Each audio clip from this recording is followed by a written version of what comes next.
অসমৰ মুখ্যমন্ত্ৰী ডক্টৰ হিমন্ত বিশ্ব শৰ্মা ডাঙৰীয়া আপুনি স্পষ্টভাৱে কৈ দিয়ক আৰু অসমীয়াই কিমান দিনলৈ এইদৰে মাৰ খাই থাকিব লাগিব আৰু এই যে সীমা বিবাদ বা এনেকুৱা ধৰণৰ কাৰ্যকমনিকাবোৰ যেতিয়া হয় আপুনি কিয় মৌনব্ৰত পালন কৰে কালি পৰখি হৈ যোৱা অৰুণাচলত যি ভয়ংকৰ ঘটনা সংঘটিত হ'ল তাৰ ওপৰত আপোনালোকে যথোপযুক্ত ব্যৱস্থা একো নকৰিলে বা আপোনালোকৰ ফালৰ পৰা একো প্ৰতিক্ৰিয়া দেখিবলৈ পোৱা নগ'ল নাগালেণ্ডৰ বৰ্তমান সময়ত যি সীমা বিবাদ চলি আছে সেইবোৰৰ ওপৰতো এই সমাধান সূত্ৰবোৰ কিয় ওলোৱা নাই কালিৰ দিনটোত মেঘালয়ত অসমীয়া ব্যক্তি গৈ এই দিন হাজিৰা কৰি দুবেলা দুমুঠি খাই থকা সেই অসমীয়া ড্ৰাইভাৰ কেইজনে পৰ্যটক লৈ যোৱা ড্ৰাইভাৰ কেইজনে কিয় মাৰ খাবলগীয়া হ'ল বা অসমৰ গাড়ীবোৰ চাই নাম্বাৰ প্লেট চাই AS টো দেখাৰ লগে লগে সেই KSU যি খাচী ষ্টুডেণ্ট ইউনিয়ন কেতিয়াও সেই ছাত্ৰ সংগঠন হ'ব নোৱাৰে সেয়া হৈছে কেৱল মাত্ৰ টেৰৰিষ্ট মাইণ্ডেড এটা সংগঠন তেখেতলোকে মুখত কলা কাপোৰ বান্ধি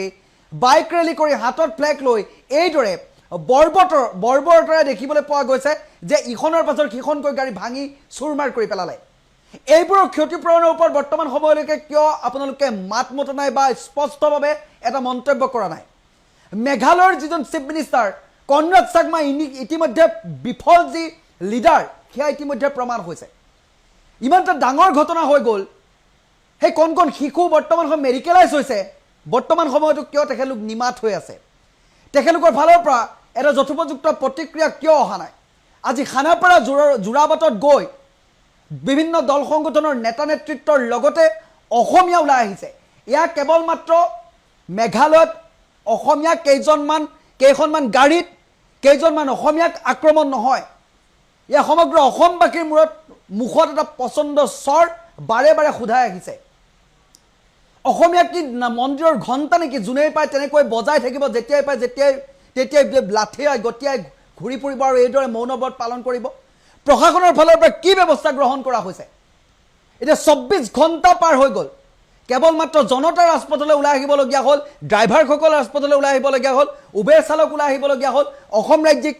চালক সন্থা ওলাই আহিবলগীয়া হ'ল কিন্তু বৰ্তমান সময়তো চৰকাৰৰ ফালৰ পৰা প্ৰশাসনৰ ফালৰ পৰা যথোপযুক্ত এটা প্ৰত্যুত্তৰমূলক কোনো ধৰণৰ মন্তব্য নাই কিয় বাৰে বাৰে অসমীয়াক এনেদৰে কৰিবলৈ তেখেতলোকে সাহস কৰিছে মৰসাহ কৰিব পাৰে ইয়াৰ ওপৰত এটা যথোপযুক্ত মন্তব্য অসমৰ মুখ্যমন্ত্ৰী ডক্টৰ হিমন্ত বিশ্ব শৰ্মাই কনৰাড চাংমাৰ মুখৰ পৰা উলিয়াব পাৰিবনে ক'ত গ'ল নেডাৰ আপুনিতো নেডাৰ আহ্বায়কত আছে আহ্বায়ক কমিটিত আপুনি নিজেই থকা অৱস্থাত বৰ্তমান সময়তো কিয় এই সময়লৈকে এটা যথোপযুক্ত মন্তব্য আপুনি কৰিব নোৱাৰিলে বিফল কনৰাড চাংমাই ইতিমধ্যে কি ক'লে আৰু যিসকলে তাত এই অপ্ৰীতিকৰ পৰিৱেশটোৰ সৃষ্টি কৰিলে এই বৰ্বৰতা দেখুৱালে সেইসকলৰ ওপৰত কি ব্যৱস্থা গ্ৰহণ কৰা হ'ল তিনিজনক জেললৈ পঠালে সেয়াতে দায়িত্ব শেষ নেকি এই কাৰ্যকমনিকাবোৰ কেতিয়া অন্ত পৰিব মেঘালয় অৰুণাচলৰ ওপৰত ডিপেণ্ডেণ্ট অসম নহয় মেঘালয় অৰুণাচল আমাৰ ওপৰত ডিপেণ্ডেণ্ট কয়লা চুনশিল এইবোৰৰ বাহিৰে তেখেতলোকে যদি চাবলৈ যায় লাষ্ট যদি তেখেতলোকৰ অপশ্যন আছে সেয়া হৈছে টুৰিজিম পৰ্যটক ব্যৱস্থাটো যদি পৰ্যটকে তালৈ যাবলৈ নাপায় তেতিয়াহ'লে সকলো ধ্বংস ইতিমধ্যে গম পাইছে 24 ঘণ্টাৰ ভিতৰত তাত চব কেঞ্চেলেশ্যন হৈছে যিমানবোৰ আগতে হোটেল বুক কৰা আছিলে গতিকে এটা কথা জনা উচিত মেঘালয় হওক অৰুণাচলে হওক নাগালেণ্ড এজ এ ৱেল কোনে কি ভাবে কি নাজানো অসম কাৰো ওপৰত ডিপেণ্ডেণ্ট নহয় অসমৰ ওপৰত তেখেতলোকে নিৰ্ভৰ কৰি চলিব লাগিব গতিকে এইদৰে যি বৰ্বৰতা দেখুৱাইছে এইসকল নৰাধমৰ ওপৰত এইসকল মানৱৰূপী দানৱৰ ওপৰত যি মানুহ হিচাপে মানুহক গণ্য কৰিব নাজানে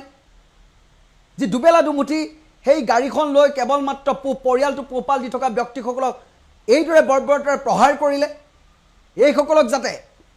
কঠোৰতকৈ কঠোৰ উচিত সিদ্ধান্তৰে চৰকাৰৰ ফালৰ পৰা যথোপযুক্ত ব্যৱস্থা কৰা হয় তাৰ বাবে আহ্বান জনোৱা হৈছে অসমৰ মুখ্যমন্ত্ৰী ডাঙৰীয়া বিনম্ৰতাৰে সকলোৱে আহ্বান জনাইছে এই নিশ্চুপ হৈ থকা বা মৌনব্ৰত পালন কৰাৰ অৰ্থটো কি কিন্তু ৰাইজে সময়ৰ ওচৰত সকলোৱে উত্তৰ দিব লাগিব এই মৌনব্ৰতৰ কাৰণ কি ইয়াৰো উত্তৰ আপুনি দিব লাগিব কনৰাড চাংমাই আহিলে আপোনালোকৰ ঘৰৰ কেবিনত বহাই এখন গামোচা ফুলাম গামোচা পিন্ধালেই এইটো নুবুজায় যে দুখন ঠাইৰ মাজত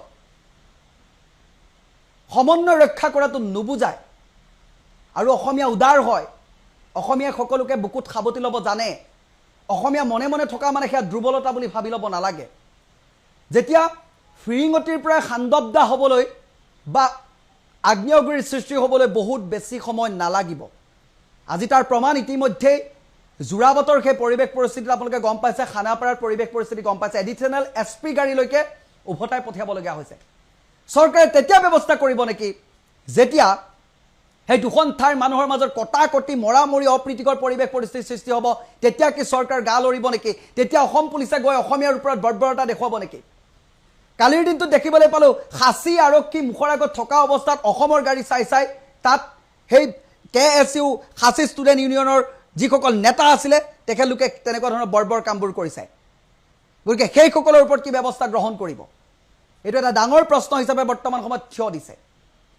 আৰু বাৰ এছ'চিয়েশ্যনৰ যিজন উকিল আছিলে তেখেতৰ যি বাৰ লাইচেঞ্চ আছে সেয়াও কৰ্তন কৰিবলৈ বৰ্তমান সময়ত কোৱা হৈছে। কিন্তু এইসমূহ ব্যৱস্থা কৰিবনে নে এটা টুইট কৰি দায়িত্ব সামৰি পেলাব? ইতিমধ্যে দল সংগঠনৰ নেতৃত্বই খানাপাৰাত গৈ খানাপাৰাত যোৰাবাটত তেখেতলোকক প্ৰত্যুত্তৰ দিছে।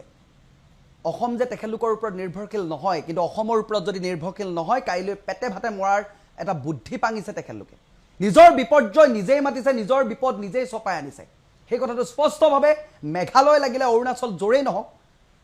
সকলোৱে জনাটো উচিত। আৰু আমি সকলোকে সকলোকে আমাৰ তেনেকুৱা ধৰণৰ বিচাৰধাৰাৰে জীৱনটো অতিবাহিত কৰোঁ, কিন্তু তেখেতলোকে আমাক পাকিস্তানীৰ দৰে বৰ্তমান সময়ত ব্যৱহাৰ কৰে। ইয়াৰ প্ৰত্যুত্তৰ কেৱল মাত্ৰ এটা টুইটত যদি সীমাবদ্ধ থাকে তেতিয়াহ'লে আগ্নেয়গিৰি উদগীৰণ হোৱাটো স্বাভাৱিক।